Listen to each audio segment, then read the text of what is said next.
আপনি কোথায় যাইবার ছিলেন লঙ্গি দিয়ে লঙ্গি পরে? যাবো আপনার ইয়াবে হ্যাঁ, কোথায়? মৌসুম ময়মনসিং। ময়মনসিং এয়ারপোর্ট আছে কাকা? ময়মনসিং এয়ারপোর্ট আছে? এটা তো আসেনি আপনি আজকে মানে তো আসেন ও, মানে আপনি হঠাৎ করে চলে আসেন? হ্যাঁ, হ্যাঁ। ময়মনসিং এর এয়ারপোর্ট নেই তো বিমান নামবে কোথায়?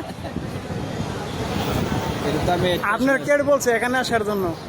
না আমি তো আর ঠিক আছি না আমি তো আজকে ও, মানে আজকে নতুন আসছেন ভাবছেন এখান থেকে এখান থেকে ট্রেনে যাবেন? ও, এটা ট্রেন না তো, এটা বিমান। বিমান। আপনি ট্রেনে দিলে ওই যে ওইখানে যাবেন, ওই যে বড় ঘরটা দেখা যায় না, এটা নিচে ক্যারেন্ডা যে ওইখানে ট্রেনে। ও, আপনি ট্রেন বুঝছে পরে ইয়াতে এসে পড়ছেন এয়ারপোর্টে? ও ও, ঠিক আছে, আচ্ছা ঠিক আছে, ভালো থেকে।